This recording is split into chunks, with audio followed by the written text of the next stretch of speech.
The courtroom inside Redemption Creek's only solid brick building had never been so silent, and that silence pressed down on every soul packed into its narrow benches like a boot heel grinding into soft earth. Sheriff Jedediah Whitaker stood before Circuit Judge Harlan Cobb with his badge catching the morning light that cut through the single east-facing window. And when he spoke, his voice carried the kind of iron certainty that made even guilty men sit up straight. "That deed was stolen," Jedediah said, and he did not blink, did not falter, did not so much as shift his weight on the worn floorboards beneath his boots. "And I have the witness to prove every word." The gasp that moved through the packed room was like wind through dry grass, and at the defendant's table, the man called Calvin Greer went the color of old bone. His lawyer grabbed his arm. His hired hands, 3 of them seated in the front row with their hats in their laps and murder in their eyes, looked at one another in a way that made Jedediah's hand drop instinctively toward his hip. But it was the woman standing at the back of the courtroom who held every thread of this moment together, and she was the reason Jedediah had not slept more than 2 hours in 4 days, and the reason his chest ached with something that had nothing to do with the old bullet scar above his ribs. Abigail Lawson stood with her back against the whitewashed wall, her dark hair pinned beneath a modest hat, her brown eyes fixed on Jedediah's face with an expression that was equal parts terror and trust. She was holding a folded document against her chest the way a person holds something they would die to protect, because until this moment, that had been a very real possibility. She had ridden 60 miles in 2 days to reach Redemption Creek. She had done it with a bruise on her cheekbone and a stolen horse, and the deed to her father's land folded into her boot, and Jedediah had found her collapsed against the water trough outside his office at 3 in the morning 4 days ago, and nothing had been simple since. But the story did not begin in that courtroom, and it did not begin with a deed or a stolen horse or a circuit judge. It began 6 weeks earlier, in the dry August heat of 1882, on the eastern edge of the New Mexico Territory, on a piece of land called Lawson's Flat that had belonged to the Lawson family for 22 years. Abigail was 26 years old, and she had lived every one of those years on Lawson's Flat, and she had watched her father Thomas Lawson work that land from before sunup to after sundown, with the kind of patience and stubbornness that the territory demanded of honest men. The land was not beautiful in any way that painters meant when they used the word. It was flat and dry, and the soil cracked in August and the wind stole your hat in March, but it was theirs, recorded and registered and paid for in full, and beneath the dry crust of the upper range, there was something Thomas Lawson had suspected for years and something Calvin Greer had discovered just 3 months before the events of this story. There was water, not a trickle. A genuine underground source, the kind that could sustain a cattle operation 10 times the size of anything currently running in that part of the territory, and in a land where water was the difference between survival and ruin, that made Lawson's Flat worth more than gold. Calvin Greer was 41 years old, and he had come to the territory from Kansas 8 years earlier with borrowed money and a talent for finding angles that other men missed. He ran a cattle operation called the Double Cross Ranch, which most people in Redemption Creek found to be an uncomfortably accurate name, and he had a way of making things that belonged to other people end up in his possession through means that were always just barely short of provably criminal. He had approached Thomas Lawson in late May of 1882 with an offer to buy the flat. Thomas had declined. Greer had returned with a higher offer in June. Thomas had declined again. In July, Thomas Lawson suffered a fall from his horse that the doctor recorded as an accident, but that left the old man bedridden for 6 weeks with a broken hip and a fog of laudanum that the doctor prescribed in quantities Abigail quietly thought were excessive. It was during those 6 weeks that the forgery happened. Abigail had been handling the ranch alone, managing the 3 remaining ranch hands, keeping the books, hauling water, doing everything her father would have done plus the nursing that her father now required. And she had been so exhausted and so consumed with keeping things running that she had not noticed when a man named Silas Pond, who worked as Greer's personal bookkeeper, had visited the county land office in the town of Galenas, 30 miles east, and filed a revised deed. The revised deed bore a signature that looked enough like Thomas Lawson's that the land clerk, a young man named Porter who was new to the job and reportedly in Greer's pocket, had processed it without question. Abigail did not discover what had happened until the 3rd of August, when 2 of Greer's riders appeared at the ranch house door with a written notice of possession and told her she had 30 days to vacate. She had stood in the doorway of her childhood home with that notice in her hands and read it twice, and then read it again, and something cold and furious had settled in her chest that she would later describe as the moment she understood that the world would take everything from you if you let it. She did not let it. She spent 3 days gathering everything she could find, every scrap of paper her father had kept, every receipt and tax record, and the original deed that Thomas had preserved in a tin box beneath the floorboards of his bedroom. She found letters from the land office confirming the original filing.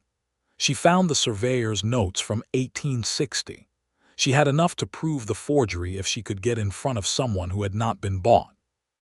The problem was that the county seat was in Galenas, and the land clerk in Galenas had already processed Greer's paperwork, and the county judge in Galenas had already received what Abigail later learned was a very generous payment toward the construction of a new church, courtesy of Calvin Greer. She needed a circuit judge, a federal one, the kind that came through on a schedule and answered to no local man, and she needed someone to help her survive long enough to get there. That someone turned out to be Jedediah Whitaker. Jedediah was 32 years old and had been the sheriff of Redemption Creek for 4 years. He had come to the position by way of a route that was not uncommon in the territory. He had been a cavalry scout, then a trail driver, then briefly a deputy in a town in Colorado that no longer existed, and then he had come south into New Mexico following nothing in particular and had stopped in Redemption Creek because his horse had thrown a shoe and the blacksmith had been busy for 2 days. And by the time the horse was reshod, he had been offered the sheriff's badge by a town council that was desperate for someone who could shoot straight and was not already in someone else's employ. He had taken the job because he had nowhere better to be, and he had stayed because he had slowly, without quite meaning to, come to care about the town and its people in the way that lonely men sometimes care about things when they finally stop moving long enough to look around. He was not a man who talked much about himself. He was broad through the shoulders and lean through the face, with dark eyes that people described as difficult to read, and he had a habit of going very still when he was thinking that newer deputies mistook for inattention. He was not inattentive. He noticed everything. He noticed, on the morning of August 7th, that there was a woman slumped against his water trough at 3 in the morning, and that she was holding her left side in a way that suggested cracked ribs, and that her horse was lathered and trembling, and that she was still conscious, barely, and that she was looking at him with eyes that were too alert for someone that exhausted, the eyes of a person who has been afraid for so long that alertness has become a reflex.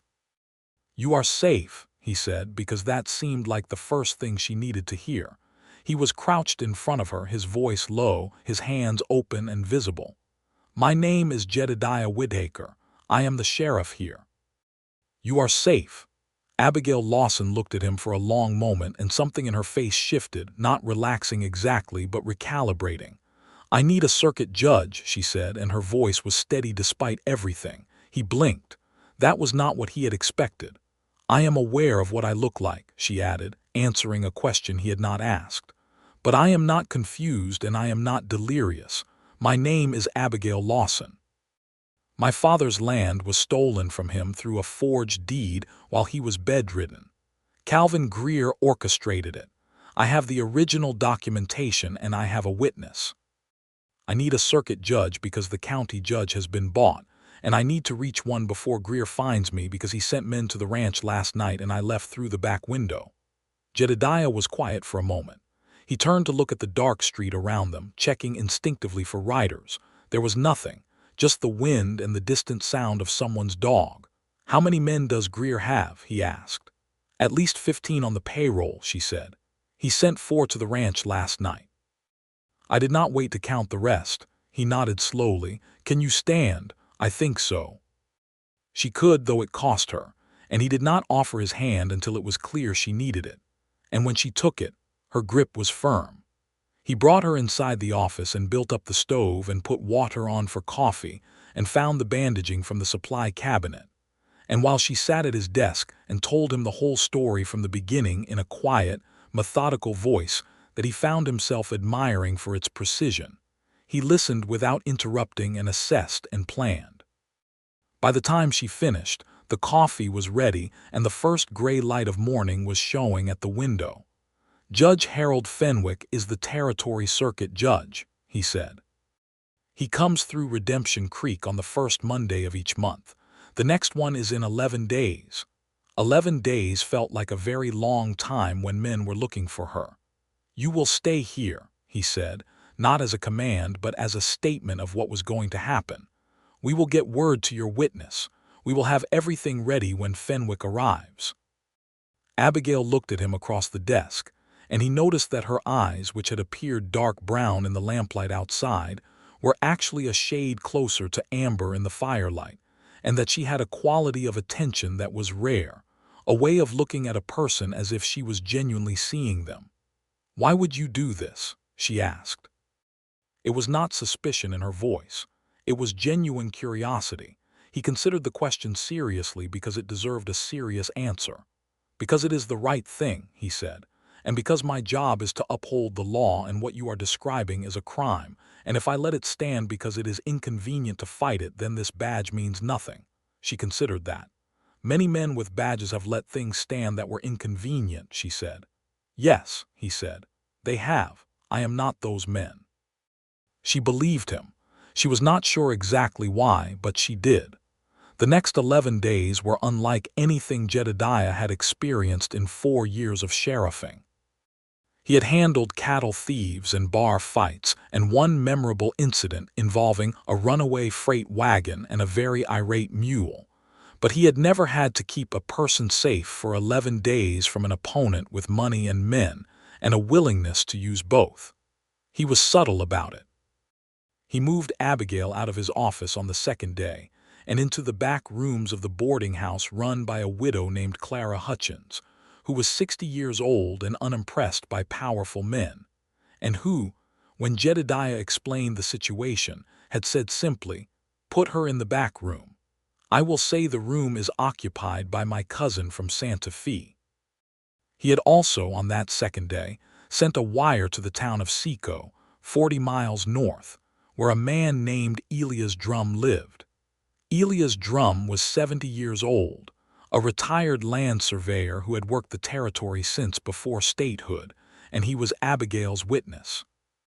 Because Elias Drum had been the one to survey Lawson's flat in 1860 and again in 1871, and he had kept meticulous records of everything, including the original deed signatures, and he had known Thomas Lawson for 20 years, and he had been at the land office in Galena's 3 weeks ago on unrelated business, and had seen Sela's pond filing the revised paperwork, and had, with the professional instinct of a man who had seen boundary fraud before, made a careful copy of what was filed. He had sent a letter to Thomas Lawson about it. Thomas, still foggy from the laudanum, had not fully grasped its significance. Abigail had found the letter in her father's desk drawer on her third night of searching. Elias Drum replied to Jedediah's wire within 2 days. He would come. He would bring everything. That left 9 days of managing the situation, and it was during those 9 days that something happened which Jedediah had not accounted for in any of his careful planning. He fell in love with Abigail Lawson. It did not happen in a single moment, or if it did, he did not recognize the moment until he was already past it. It happened the way a flood happens, with small accumulations that seem manageable until suddenly they are not. It happened in the way she talked about the land, not with sentimental nostalgia, but with a specific, practical love. The way she described the way the light hit the flat in November, orange and sideways, and how the soil in the north pasture was different from the south, darker and more likely to hold moisture, and how her father had figured out 20 years ago that if you planted the windbreak rows at a specific angle, you lost 40% less topsoil. It happened in the way she helped Clara Hutchins without being asked, carrying water and folding linens, and learning the names of the boarding house's other two guests, and asking them about their lives with genuine interest. She was not performing helpfulness to earn her keep. She simply had a nature that looked for where it was needed and went there.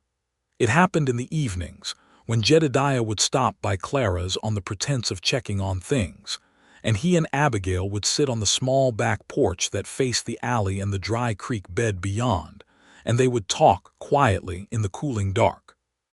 She asked about him with the same genuine interest she showed everyone, and he found himself answering more fully than he usually did, which surprised him.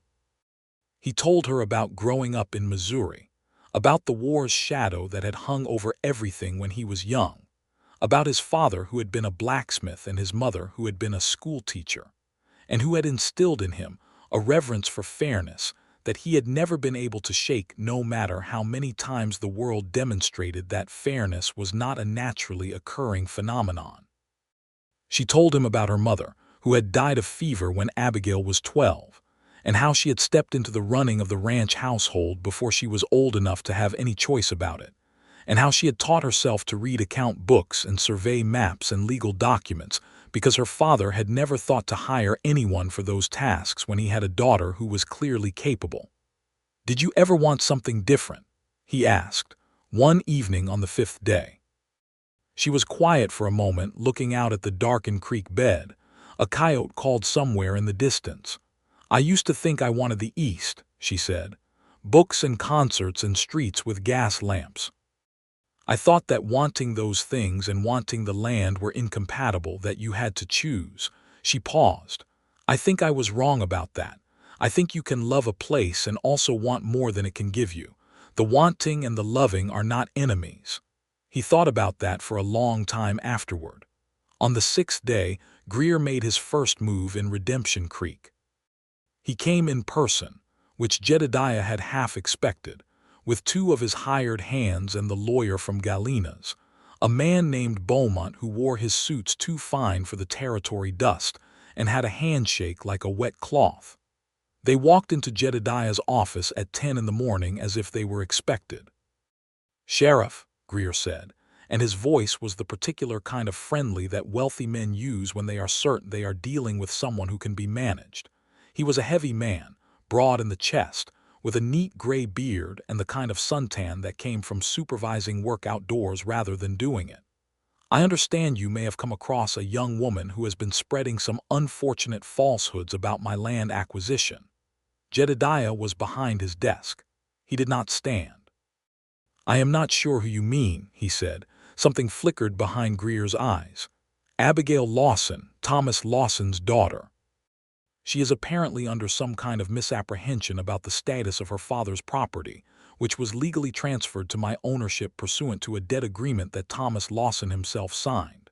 "If that is the case," Jedediah said, "then you have nothing to worry about when Judge Fenwick arrives next Monday." The room went very still. "What business does Judge Fenwick have in this town?" Beaumont said, and his voice had shed about half its studied casualness. "He comes through the first Monday of every month," Jedediah said. "It is his circuit. This town is on it, as you know if you know anything about the territory." Greer looked at him for a long time. The assessment was not subtle.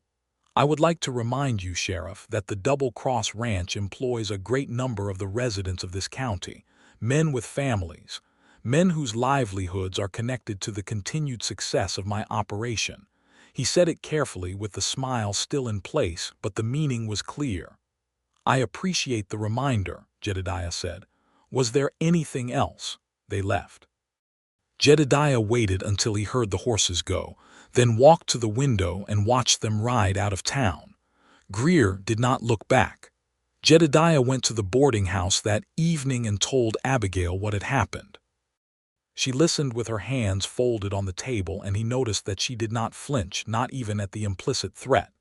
"He will try to find me before Monday," she said. "He will try to find Elias too," Jedediah said. "I sent a wire to the postmaster in Seco this afternoon. Elias will come by a different route. Greer does not know about him yet." "Are you sure?" "I am not sure of anything," he said honestly.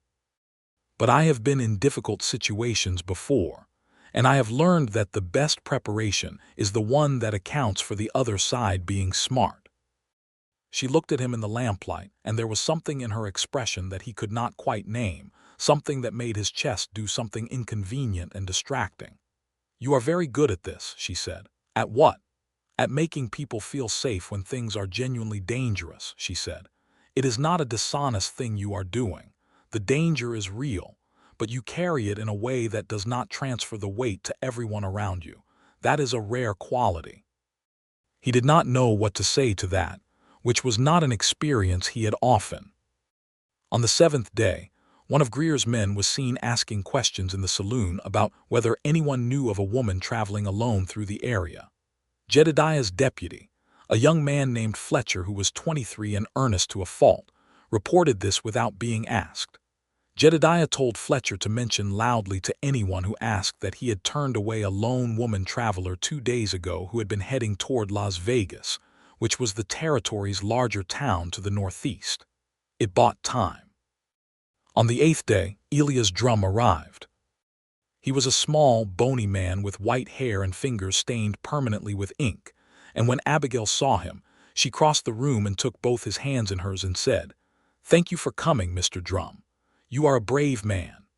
"Brave nothing," Elias said, and his voice was creaky but firm.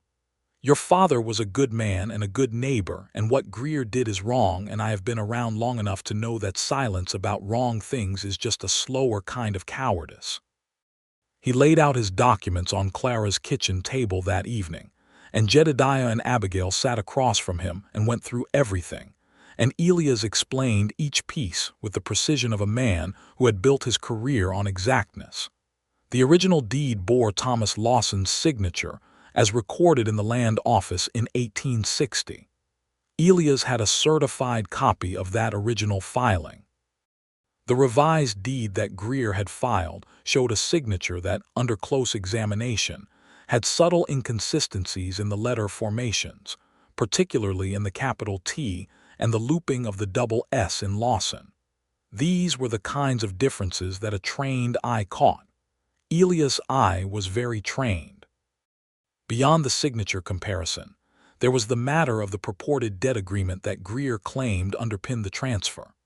The agreement named a creditor and a debt that had no paper trail, no witness signatures beyond Silas Pond himself, and a date that, cross-referenced against Abigail's ranch records, corresponded to a week when Thomas Lawson had been in the grip of the heaviest dosing of laudanum, far too sedated to have meaningfully understood or signed any legal document. Abigail had the doctor's notes from that period, which she had quietly taken from the medicine cabinet where her father kept everything, and those notes showed the prescribed quantities. It was a strong case. "Fenwick is a fair man," Jedediah said.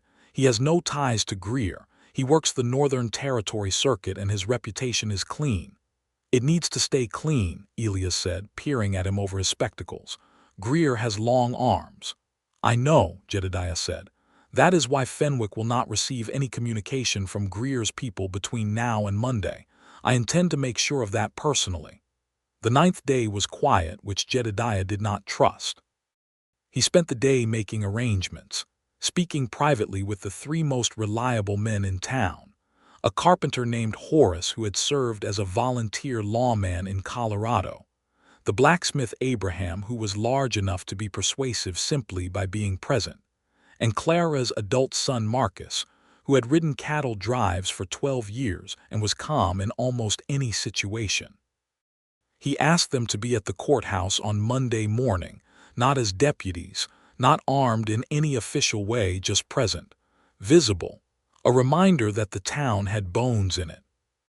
He also arranged for Elia's drum to stay the night in his own quarters above the sheriff's office, where Jedediah could account for his safety directly, and he sent Fletcher to watch the road from the south, which was the road from Galina's, because if Greer was going to try anything before Monday, it would come from that direction. Late on the 9th evening, he went to Clara's back porch as he had every evening, and Abigail was there waiting, and she had 2 cups of coffee ready, and when he sat down beside her, the space between them felt different than it had before, charged with something neither of them was saying. "Tomorrow," she said. "Tomorrow," he agreed. She was quiet for a moment. "I have been trying to think about what happens after," she said. "If it goes the way it should, the deed goes back to my father. The ranch is ours again. Greer answers for the fraud. Yes. And you go back to being the sheriff of Redemption Creek," she said, "and I go back to Lawson's flat." There it was. That was the thing neither of them had been saying. Lawson's flat was 60 miles from Redemption Creek, not the other side of the world, but not close either. Not the kind of distance that was easy to bridge in daily life, in the life of a working ranch and a county sheriff. "Abigail," he said, and then he stopped because he was not sure how to go from there. She turned to look at him, and the moonlight was enough to see by, and what he saw in her face was not expectation or pressure. It was simply openness, the same quality of attention she brought to everything. "I have not wanted to complicate this situation," he said carefully. "You came to me needing help, and it has been important to me that the help was given without condition." "I know," she said. "I have never thought otherwise." "But," he said, "I find that I am going to have a hard time going back to things as they were before I knew you." She was very quiet. "I am not sure what I am asking," he admitted, which was an unusual thing for Jedediah Whitaker to say. "I am not a man who is uncertain often, but you seem to have done something to that particular quality." Something shifted in her expression, and it was the closest to being undone that he had seen her come in 9 days. "I have been trying not to think about any of it," she said, "because I could not afford to be distracted before tomorrow. But yes, something has happened that I did not expect." She paused. "I am not the kind of woman who says things she does not mean. So I will say this. I would like to see what this is, whatever this is, when the dust has settled and I am not a fugitive on your deputy's watch rotation." He laughed genuinely, and it surprised both of them, because it had been a while since either of them had found anything genuinely funny. "That seems like an entirely reasonable position," he said. She smiled, and it was a full smile, not the small guarded one she had been giving the world for 9 days, and he felt the impact of it in a way he had not expected. They sat in the dark and drank their coffee and talked about nothing consequential, and it was one of the better evenings of Jedediah Whitaker's life. Monday came with an early wind and a sky the particular shade of hard blue that meant heat by midday. Jedediah was up before dawn. He checked on Elias, who was awake and organized, and had his papers in a leather case that was already buckled shut. He checked Fletcher's report from the South Road. Nothing had come from Galina's overnight. Judge Harold Fenwick arrived at 8 in the morning, precisely as scheduled, in a covered buggy driven by a bailiff named Cruz, who had the build of a man who had won most of his disagreements. Fenwick himself was 55, trim, with a gray mustache and reading spectacles on a chain, and he had the particular bearing of a man who had sat in judgment for long enough that he no longer found it remarkable. Jedediah met him outside and spoke to him privately for 5 minutes before anyone else had a chance to approach. He explained the situation clearly and without embellishment. Fenwick listened with his hands clasped behind his back, and when Jedediah finished, the judge said, "I have heard Calvin Greer's name before. Not favorably. Proceed." Calvin Greer and his lawyer Beaumont arrived at 9:30 with a written motion to dismiss the anticipated challenge on grounds that the matter had already been settled in the county court in Galina's. Jedediah had anticipated this and had prepared a counterbrief with Abigail's help, citing the specific conflict of interest that tainted the county proceeding and formally requesting that Fenwick hear the matter under his Federal Circuit authority. Fenwick reviewed both documents in his buggy for 20 minutes and then emerged and walked into the courthouse and took his seat. And that was how Jedediah Whitaker came to be standing in that packed courtroom with his badge on and his hand near his hip and his voice carrying absolute conviction across the silent room. "That deed was stolen," he said, "and I have the witness to prove every word." The courtroom erupted. Beaumont was on his feet. "Your Honor, this is a blatant mischaracterization of a legally processed land transfer. The sheriff has no standing to make evidentiary claims in this proceeding. The sheriff is speaking as a party who has collected and preserved evidence in an active investigation," Fenwick said, and his voice was dry and precise. "Sit down, Counselor." Beaumont sat. Greer was whispering furiously into Beaumont's ear. The three hired men in the front row were rigid and unhappy. Jedediah made brief eye contact with Horace and Abraham and Marcus, who were stationed at intervals around the room, and all three gave him the small nod he needed. "Mr. Drum," Fenwick said, "please come forward." Elias Drum made his way from the back of the room to the witness chair with the slow dignity of a man who knew he was doing something important and intended to do it properly. He settled into the chair and squared his shoulders and looked at Judge Fenwick with clear eyes. And then Abigail Lawson walked forward. The room went very quiet again at the sight of her, because here was the woman who was supposedly 60 miles away near Las Vegas, walking into the Redemption Creek courthouse in a clean dress with her head up and the original deed in her hands. And the expression on Calvin Greer's face when he saw her was the kind of expression that tells you everything you need to know about a person. She took her place beside Jedediah and set the documents on the table. The hearing lasted 3 hours. Elias Drum was meticulous and precise, and unshakable under Beaumont's cross-examination. He presented the signature comparisons with the care of a man who had spent 50 years making sure his work was beyond challenge. And when Beaumont tried to suggest that his memory or his copies might be imperfect, Elias reached into his case and produced a third document, a certified letter from the Territory Land Office itself in Santa Fe confirming the original filing date and signature, which Elias had requested and received 3 weeks ago when he had first become suspicious. Beaumont had not known about that letter. The effect of it on his composure was visible. Abigail presented the ranch records, the tax receipts, the doctor's notes about Thomas Lawson's condition during the period when the fraudulent agreement was supposedly signed. She spoke clearly and directly, and when Beaumont tried to rattle her, she simply waited for him to finish and then answered the actual question beneath all his noise. Fenwick watched everything and asked occasional questions that cut directly to the relevant points, the kind of questions that made clear he had understood every piece of evidence before anyone had finished explaining it. Sila's Pond was not in the courtroom. He had, according to a source Jedediah had cultivated among Greer's own ranch hands over the past 4 days, left the territory 2 days ago. The direction of his departure suggested that he had made the correct assessment of how this hearing was likely to go.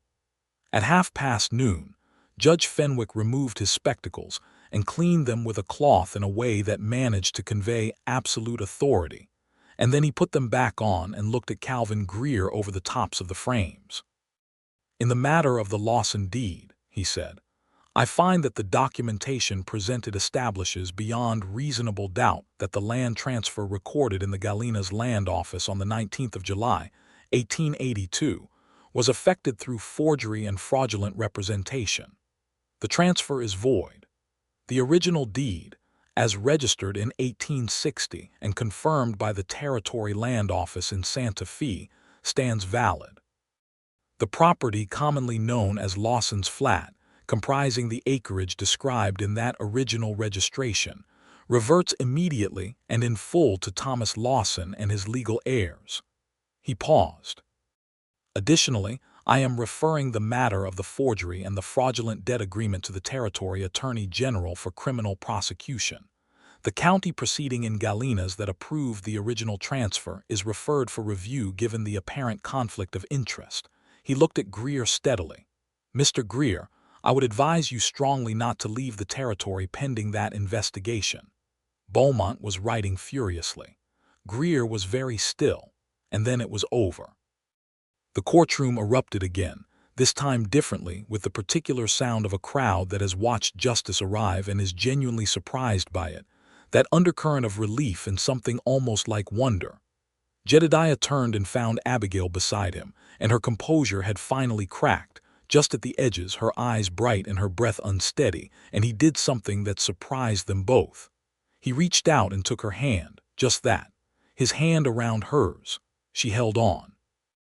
Outside the courthouse in the August heat, with the town going about its business around them and the news spreading from door to door the way things do in small places, they stood together for a moment before the machinery of aftermath took over. Elia's drum was receiving congratulations from 3 separate people at once and managing it graciously. Fletcher was dealing with Greer's hired men, who had ridden out without causing trouble, which Jedediah noted with some satisfaction. Beaumont had already disappeared. Clara Hutchins appeared at Abigail's elbow and pressed her hand and said, "Your father is a lucky man," and Abigail made a sound that was half laugh and half something more complicated.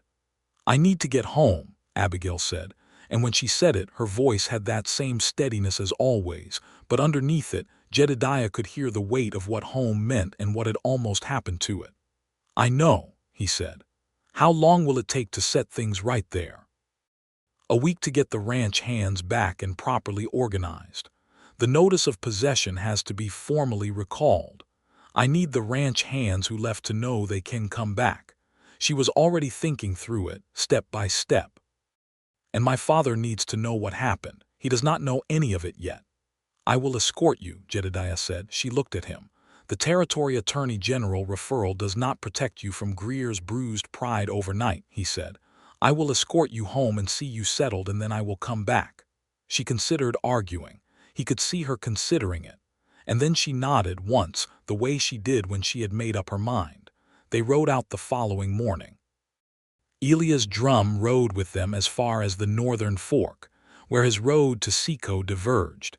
And when they reached the fork, he stopped his horse and looked at both of them for a moment with sharp, knowing eyes. "It has been a genuine honor," he said to Abigail, and then he looked at Jedediah, and there was something amused and something approving in his expression. "Take good care of things," he said to Jedediah, who had the distinct impression they were not only talking about the road. They rode the remaining miles as the day lengthened and the heat built, and then finally, in the late afternoon gold of a New Mexico August, Lawson's Flat appeared.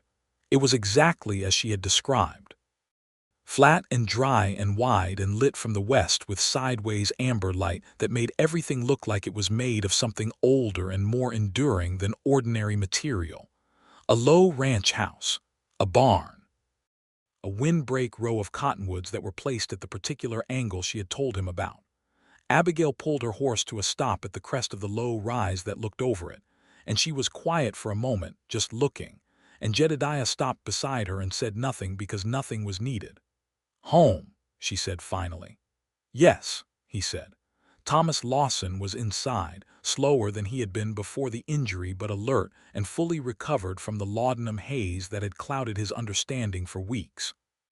When Abigail walked through the door and told him what had happened, in her careful, thorough way that held nothing back and gave him the full truth, the old man sat in his chair by the window and his hands shook slightly, not from illness but from something much bigger and harder to name. He looked at Jedediah, who had stood quietly in the doorway while Abigail told the story. "You stood with her," Thomas said. It was not a question. "Yes, sir," Jedediah said. Thomas was quiet for a moment. "My daughter is not a woman who asks for help often," he said, "and she is not a woman who trusts easily. If she trusts you, that means something." "I know," Jedediah said, and he meant it. He stayed 2 days, helping restore the order at the ranch, riding the fence lines with one of the returning ranch hands. a wiry Tejano man named Rodrigo who had worked Lawson's flat for 6 years, and who had left only when the fraudulent notice of possession arrived, and had come back the moment word had reached him through the network of ranch hands across the territory that the matter had been resolved. On the second evening, Jedediah and Abigail walked the north pasture in the cooling down after sunset, and the sky went from gold to rose to a deep violet that had no equivalent anywhere he had ever been. "You do not have to go back tomorrow," she said, not asking him to stay. Just stating the thing that was true. "Fletcher can manage 2 more days," he said. "Maybe 3, she smiled, and it was the full smile again. "Then stay 3, she said. They walked in companionable silence for a while. Somewhere in the cottonwoods a nighthawk called, that particular spiraling sound that is unlike any other. "I have been thinking about what you said," she said eventually. "About something having happened, whatever this is." "Yes," he said. "I think I would like to know what it is," she said. "I would like not to spend the rest of my life wondering." He stopped walking, and she stopped too, and they were facing each other in the violet dark with the smell of dry earth and something sweeter, the sage that grew along the fence lines. "I think I love you," he said, and the directness of it surprised even him, but he had decided somewhere in the past 9 days that the world was too short and too unpredictable for indirectness. "I think it started very quickly and I did not notice until it was complete, but there it is." Abigail Lawson looked at him for a long moment, and in the fading light her eyes were dark and warm and entirely unguarded. "I think I love you too," she said, with the same directness, the same refusal to be anything less than honest.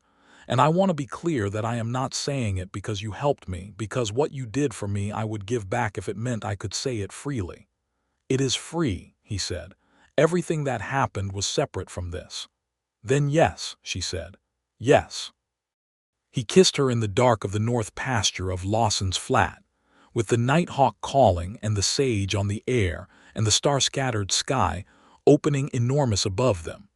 And it was the kind of kiss that has the quality of a door opening rather than closing, the beginning of something rather than the punctuation on something already finished. The weeks that followed were complicated in the way that real things are complicated, not in a way that endangered what was growing between them, but in the way that demanded patience and creativity and a willingness to spend long days apart and longer evenings writing letters. Jedediah rode back to Redemption Creek on the 4th day and resumed his duties, and found that the town had watched the courthouse proceedings with a respect for him that added about 10 pounds to his authority, which Fletcher pointed out cheerfully was already sufficient. He wrote to Abigail that evening and every other evening. She wrote back every other day, and the letters were the kind that people keep, detailed and honest and by turns practical and tender, the letters of 2 people who have decided to know each other fully and are in the active process of doing so. The Territory Attorney General's investigation of Calvin Greer proceeded through the autumn and into the winter. Greer's lawyers fought it at every stage, but Elias Drum's documentation and the certified confirmation from Santa Fe were not things that could be argued away. And in November of 1882, Greer was indicted on charges of fraud, forgery, and conspiracy. Silas Pond was located in Colorado and extradited. In December, Greer pled guilty to reduced charges in exchange for a substantial payment to the territory that included funds directed toward the Lawson family as restitution. He lost the Double Cross Ranch within the year, not to the legal proceedings directly, but because the proceedings had revealed other irregularities in his land holdings, and once the Territory Attorney General's office started looking, it found enough to keep looking for a long time. The county clerk Porter was removed from his position in Galenas. The county judge resigned before a formal inquiry could conclude. None of this resolved by itself or quickly, but it resolved, and throughout the process, Abigail and Jedediah moved steadily toward each other across the distance between Lawson's flat and Redemption Creek. He visited the flat twice in September, once in October. She came to Redemption Creek in November for 3 days and stayed at Clara's boarding house again. And Clara watched the two of them with the satisfaction of a woman who has correctly predicted an outcome and sees no reason to pretend otherwise. On the last evening of that November visit, Jedediah took Abigail to dinner at the only sit-down restaurant in Redemption Creek, which was attached to the hotel and served adequate steaks and exceptional pie. And he had been planning what he intended to say for 2 weeks and had revised it 6 times and had ultimately decided that the plan was a kind of nervousness disguised as preparation and that he would do better simply speaking. "I want to marry you," he said between the steak and the pie, direct as he had been direct about everything. "I want to spend my life with you. I know the distance is a problem, and I know the timing of the investigation has made everything complicated, and I know that I am asking you to think about a future that has a great deal of unknowns in it. But I find that I cannot think about the future without you in it, and I have stopped trying." Abigail set down her fork. "There are things to consider," she said carefully. "The ranch, my father, your position here. All true," he said. "I have been considering them. And the ranch needs someone there. Your father cannot run it alone anymore, and you know it. I have been thinking that Redemption Creek is not the only town in the territory that needs a sheriff, and that Galena's, which is 30 miles closer to Lawson's Flat, lost its town marshal in September and has not filled the position." She was very still. "I put in an inquiry," he said, "unofficially. The town council responded positively, unofficially." "You looked into transferring your position," she said. "I looked into possibilities," he said. "I did not take any action because any action depended entirely on you." Abigail Lawson sat across the restaurant table from Jedediah Whitaker in the lamplight, and for a moment her composure wavered in the way it rarely did, and he could see exactly what was behind it. "Yes," she said. "The answer is yes. I would like to marry you." He released a breath he had not been aware of holding. "Good," he said, and he said it with a warmth that made the restaurant owner's wife, who was passing by with a coffee pot, smile in a way that she did not bother to hide. They were married in March of 1883 in Redemption Creek, because it was where they had found each other, and it seemed right to use it for the ceremony before they began what came next. Clara Hutchins oversaw everything with the efficiency of a woman who had decided this was happening properly. Elias Drum made the journey from Seco and sat in the front row with Thomas Lawson, who had made the trip in a wagon bed with more cushions than a man of his disposition found comfortable, but who had not complained once. Fletcher was Jedediah's second. Rodrigo stood with Abigail, as the closest thing she had to a family member outside of her father. The ceremony was performed by the town's Methodist minister, who was young and earnest and moved by his own words in a way that made him a good minister regardless of other qualities, and it was brief and clear and honest, which was exactly what both of them wanted. When it was done, Thomas Lawson stood and embraced his daughter for a long time, and then turned to Jedediah and shook his hand and held it, both hands. The way old men do when they mean more than the handshake is large enough to contain. "You are a good man," Thomas said. "She knows it, that is enough." "That is more than enough," Jedediah said. In April, Jedediah was formally offered the position of town marshal in Galena's, and he accepted, and the transition from Redemption Creek was conducted with appropriate ceremony. The town gave him a dinner. Fletcher, who was named acting sheriff pending a formal appointment, stood up at that dinner and said things about Jedediah that were embarrassing in their accuracy and their warmth, and the room responded in the way of people who know they are watching a man who deserves good things finally receiving them. They settled at Lawson's Flat. Jedediah rode the 30 miles to Galena's on the days his duties required it, which was not every day, and on the days he was home, he worked the ranch alongside Rodrigo and Thomas, and the 2 additional hands they hired in the spring when the East Range, which sat above the underground water source, was tested and confirmed by a proper well driller. The well changed everything. Not immediately, and not without significant work and expense, but in the way that the right resource, properly managed, changes the character of a place. By the fall of 1883, Lawson's flat was running a larger operation than it ever had, and the water meant they could expand the cattle herd through the dry months without the losses that had constrained Thomas for years. Thomas Lawson improved steadily through that spring and summer, aided considerably by the fact that there was now someone to share the weight of the place, and he was no longer carrying everything on 80-year-old bones, and the stubborn refusal to admit limitation that characterized men of his generation. By September, he was moving around the ranch with more energy than he had shown in years, declaring the well to be the best decision anyone had ever made, and taking complete personal credit for having always suspected the water was there, which both Abigail and Jedediah allowed him with the generosity of people who are genuinely happy. In the evenings, they sat on the porch that Jedediah had rebuilt and extended in the summer, adding a western exposure that caught the sunset through the cottonwood windbreak and turned the light that particular gold that Abigail had told him about in Clara Hutchins's back porch in a different life. They talked as they had always talked about everything, about the ranch and the law and the territory and books and politics, and the letters that came from Elias Drum, who corresponded with them regularly and who had become something like a grandfather of the soul to both of them. They talked about the future, not as something uncertain and threatening, but as something they were walking into together with their eyes open. In the winter of 1883, Abigail told Jedediah she was expecting a child.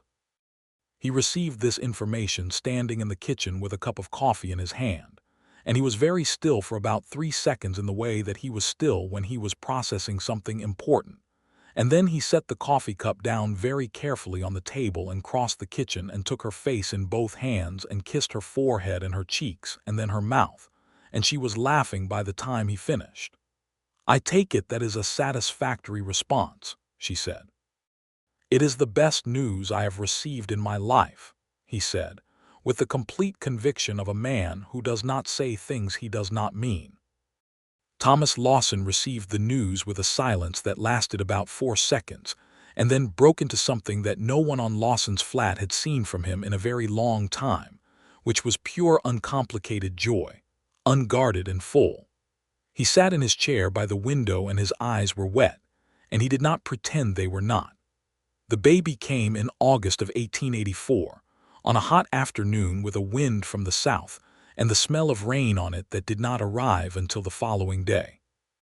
It was a boy, strong and loud, and they named him Thomas Elias Whitaker, after the two men who had, in their different ways, been essential to the story that had brought his parents together.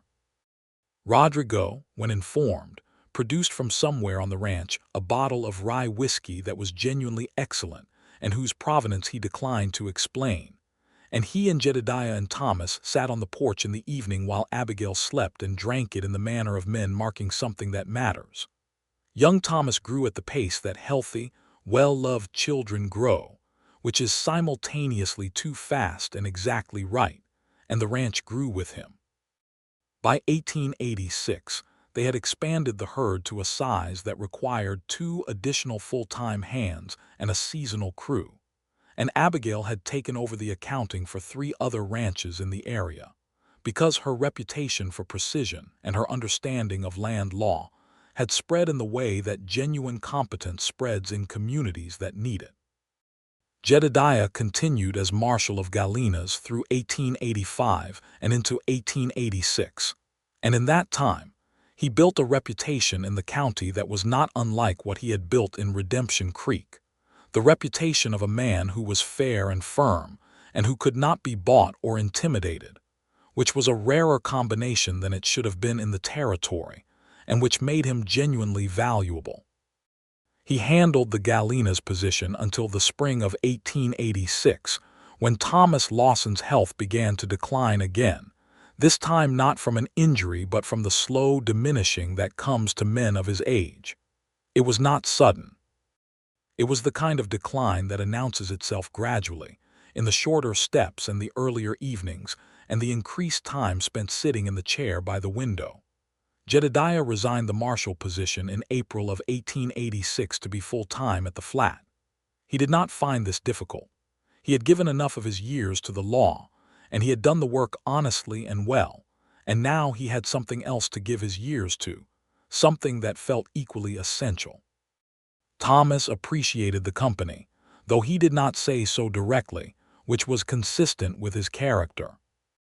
He appreciated it in the way he called Jedediah son, with increasing frequency and without self-consciousness, and in the way he began telling Jedediah things about the land that he had never told anyone, the decades of accumulated knowledge that existed only in his memory, the microgeography of the flat, which spots flooded first in a heavy rain, which fence lines were deceptive about their true position, which section of the North Range produced the best winter grass.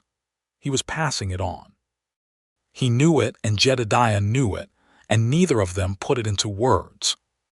Elias Drum visited in the summer of 1886 and stayed for 2 weeks, and the four of them, Elias and Thomas and Jedediah and Abigail, spent evenings on the extended porch with young Thomas asleep inside, and the night vast above the flat, talking about everything and nothing, the comfortable conversations of people who have known each other long enough to be past performance. Elias pulled Jedediah aside one afternoon while Abigail and Thomas were inside and said, without preamble, "You know what you have here?" "Yes," Jedediah said. "Good," Elias said. "Some men spend their whole lives chasing something that is already under their feet and never figure it out. You figured it out." "I had help," Jedediah said. "You had a woman worth figuring it out for," Elias said. "That is not nothing, that is everything." Thomas Lawson died peacefully in the autumn of 1886, in his chair by the western window in the late afternoon gold, with the cottonwoods holding the last of their leaves and the flat spreading out before him as it had for 26 years. Abigail was with him. Jedediah was close enough that when she came to the door and looked at him, he knew without being told, and he went to her immediately. They buried him in the small family plot at the edge of the north pasture, marked with a proper stone that Jedediah ordered from a stonecutter in Santa Fe. And at the service, Rodrigo spoke about the man he had worked for 6 years with the simple directness of someone who had genuinely respected him, and Elias Drum, who had made the journey from Seco despite his own advancing age, read from the Bible in his creaky, precise voice. Abigail held her grief with the same quality she brought to everything, fully and without pretense, not performed and not suppressed, and Jedediah stayed beside her through all of it and knew, without needing to be told, when she needed presence and when she needed space. "He had a good life," she said, several evenings after, sitting on the porch with the autumn air cool and the stars beginning. "He did," Jedediah said, "and a good ending. That is not something everyone gets." "He was happy at the end," she said. "Really happy. Having you here made him happy. Having little Thomas made him happy." She paused. "I am glad he had that time." "So am I," Jedediah said. Young Thomas, who was 2 years old and beginning to have strong opinions about everything, had recently decided that his grandfather's chair by the window was the best chair in the house, and Abigail had allowed this with a bittersweet practicality. The chair stayed. The little boy sat in it. The loss found a way to be accompanied by something living. The ranch continued. Jedediah took on its full management without the commute to Galina's, and found that he had enough in his past to do it well. The physical work suited him. He had always been a man who thought better with his hands occupied, and there was something deeply satisfying in work that was visible and consequential, in fences that stood and cattle that were healthy and water that flowed from the well in dry August. He hired a foreman the following spring, an experienced man from Texas named George Bennett, who had 20 years of ranch management behind him, and who had the additional quality of being able to take direction from Abigail's accounting oversight without the particular male stubbornness that some men brought to taking direction from women, which made him invaluable. Abigail's accounting practice continued to grow. By 1887, she was managing the books for 7 operations in the area, and had established a reputation that reached as far as the county seat in Galina's, where the new county clerk, a conscientious man appointed after the investigations of 1882 had cleared out the previous corruption, had consulted her twice on land record interpretation. There was some irony in this that she appreciated without belabouring. In the spring of 1887, she told Jedediah she was expecting again. He received this news in the kitchen again, and this time he set down the coffee cup faster and was across the kitchen more quickly, and Abigail laughed again, which was what he had been aiming for. "You are very predictable," she said, still laughing. "In this specific matter," he agreed, "I am entirely predictable." The second child came in October of 1887, a girl this time, and they named her Clara, after the woman who had kept the secret and kept the door and kept faith with them in the days when everything had been dangerous. They wrote to Clara Hutchins in Redemption Creek with the news, and received back a letter that managed to be simultaneously modest and extremely pleased, which was entirely in character. Young Thomas, who was now 3½ regarded his sister with the mixture of fascination and skepticism that seems to be universal to older siblings, and had decided within the first week that she was acceptable, which Jedediah reported to Abigail as a significant diplomatic achievement. Their life on Lawson's Flat settled into the rhythms that good lives settle into, not without difficulty or complexity, but with an underlying quality of rightness that both of them recognized and neither of them took for granted. They had both come through enough to know that the rightness was earned and fragile and needed tending, like the best things. They argued, occasionally and productively, about things that mattered and about things that did not, and in both cases they argued as people argue who fundamentally respect each other, which meant disagreements resolved rather than accumulated. Jedediah had a way of going very still during the larger arguments, the ones that were actually about something, and Abigail had learned that this was not withdrawal but his deepest mode of listening, and she had learned to read the difference between his silences, the one that meant he was thinking and the one that meant he was moved, and the one that meant he was angry, which was the rarest, and which looked different from all the others. She had a way, in her own difficult moments, of going very precise, very clipped and organized, retreating into the practical as a way of managing the emotional, and he had learned to recognize this, and to wait until the precision began to soften before saying what needed to be said, because timing was everything with Abigail Lawson, and he had gotten good at the timing. They were good for each other in the specific way that two people with strong and different natures can be good for each other, when both people are willing to actually learn the other person, rather than simply their assumption of the other person. Jedediah's steadiness met Abigail's intensity. Her precision met his tendency toward instinct. His patience and her relentlessness found ways to function as a single quality rather than opposing ones. In the spring of 1888, Elia's drum passed away in his house in Seco, peacefully in his sleep at the age of 75, surrounded by his records and his books and a life that had been honest all the way through. The news reached Lawson's Flat by letter, written by Elia's niece, who had found among his effects a letter addressed to Abigail and Jedediah that Elias had apparently written some months before his death. The letter was characteristically precise. He had arranged for his complete records and survey archives to be donated to the Territory Land Office in Santa Fe, where they would be properly preserved and available for reference. He had left a small bequest to young Thomas Elias with a note that read, "I expect great things from a boy with such good names." To Abigail and Jedediah together he wrote, "You are proof that the right thing defended with enough determination comes right. Keep being proof of that. The territory needs it." Abigail read the letter aloud at the kitchen table, and when she finished, she folded it along its original creases and held it for a moment. "He was the best of what people can be," she said. "Yes," Jedediah agreed. "I would like to keep this letter where the children can see it," she said, "when they are old enough to understand it." "The mantle," he said, It was where important things went. She nodded. The mantle. Fletcher, who had been officially appointed sheriff of Redemption Creek in 1883 and who was proving to be significantly better at the job than his early earnestness had suggested he would be, wrote occasionally with news from the old town. Clara Hutchins had finally retired from the boarding house in 1887 and was living with her son Marcus, who had started a small freighting operation that was doing well.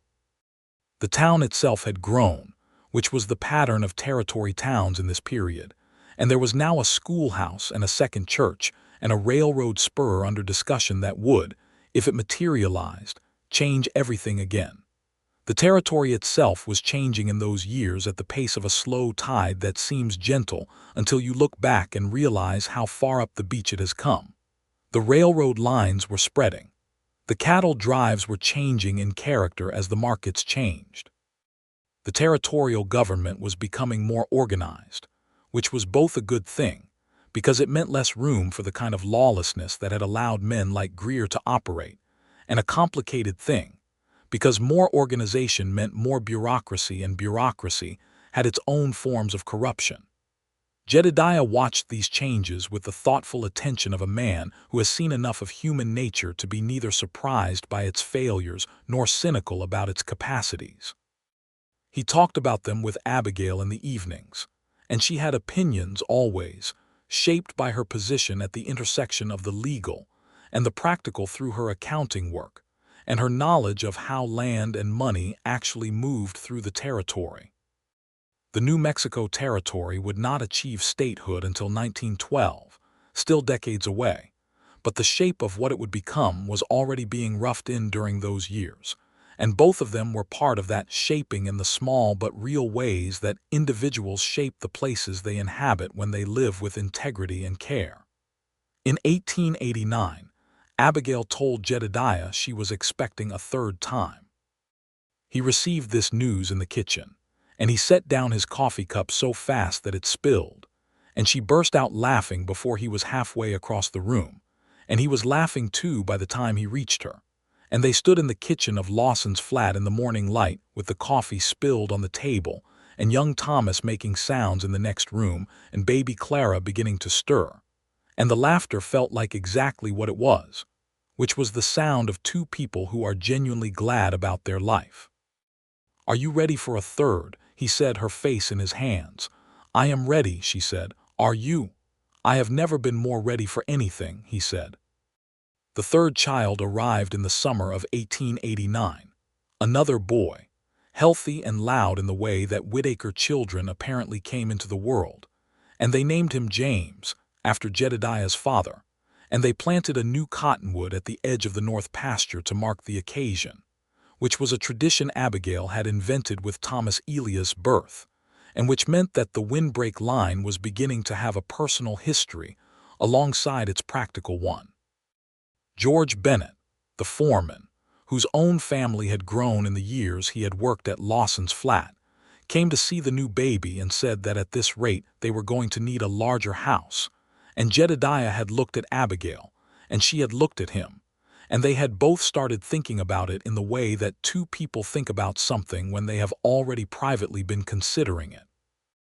The extension was built in the fall of 1889, a proper addition to the east side of the house, 2 more rooms and a covered walkway to the existing structure, built by a crew from Gallinas who did good work. Jedediah was hands-on throughout the process in the way that former frontier men tend to be when something is being built on land they love, and Rodrigo, who was still there after all these years, and who had become as much a fixture of Lawson's flat as the windbreak or the well, lent his considerable practical skill to the framing of the addition. By the time the addition was complete, Lawson's flat had a house large enough for the family it had become, with a porch that faced west and a kitchen that did not require everyone to stand at angles to avoid each other, and a study where Abigail kept her accounting ledgers and her correspondence and the wooden box that held the original deed to the property, still preserved and still exact, and on the mantel of the main room, Elia's drum's letter. In the evenings, with the children settled and the ranch quiet and the sky doing its enormous southwestern things, Jedediah and Abigail sat on the west porch in the cooling dark, as they had sat on Clara's back porch years ago when everything had been uncertain and dangerous. And they talked or were silent as the mood suggested, and the quality of it was something that is difficult to describe precisely, which is that it was settled without being static, that it was deeply at rest without any resemblance to stagnation. Jedediah sometimes thought about the water trough outside his office in Redemption Creek, and the woman slumped against it at 3 in the morning with cracked ribs and a stolen horse and a deed in her boot, and the fact that he had almost not been awake. He had been almost asleep in his chair when he heard the horse, and if he had been entirely asleep, he would not have heard it, and she might have been discovered by someone else or no one at all, and everything would have been different. He had stopped thinking about that particular alternative because it was the kind of thought that served no good purpose, but he thought about the night itself often, with a gratitude that had no adequate expression in language. He had told her about it once, the nearness of missing it. She had considered it for a moment, and then she had said, "I do not think it would have ended there, even if not then. I think I would have found a way to the right judge, and the right witness would have come through because the evidence was strong. I might have come through the other side without you." She paused. "But I would not have come through it to this," she said. "And this is everything." He had agreed that this was everything. He agreed it every day, in the way that people agree to the most important things, not in single statements but in the accumulation of ordinary moments that together make up a life. The coffee cup in the kitchen and the evenings on the porch and the children growing toward whatever they would become and the land that the original Thomas Lawson had stood on 60 years ago and said, "This is mine," and worked it and loved it and defended it. And that now held all of them. The 3 children and the 2 adults and the graves in the north pasture and the cottonwoods planted in line, and the well that brought water up from the deep, dark earth, and the original deed still in its wooden box in the study in the handwriting of the land office clerk of 1860, recording the beginning of something that had held through everything that had tried to end it. Lawson's flat, still theirs, more than theirs now, home. And in the years that followed, when people in the county of Galenas or the broader territory told the story of what had happened in the summer and autumn of 1882, they told it in different ways depending on who was telling it. The lawyers told it as a case study in fraudulent land transfer and its remedies. The ranch hands told it as a story about a woman who would not be moved. The older residents of Redemption Creek told it as the story of their sheriff, the one who had stood in front of a circuit judge and said what needed to be said, and they told it with pride. But the version that was truest, and the version that Abigail told young Thomas Elias when he was old enough to understand it, and that he in turn would tell his own children years later, was simpler than any of those. It was a story about a deed and a judge and a witness and a sheriff who had the courage to stand in a packed courthouse and state the truth in front of every man who wanted it to remain hidden. It was a story about how the right thing, defended with enough determination, comes right. And it was a love story, which is to say, it was a story about 2 people who found each other in the middle of danger and chose each other in the aftermath of it, over and over, in all the ordinary days that stretched out long and golden on the flat land of New Mexico, under the vast sky that changed every evening into something none of them had words for, which was perhaps the most honest thing about it. Some things do not have words. They have only the living of them.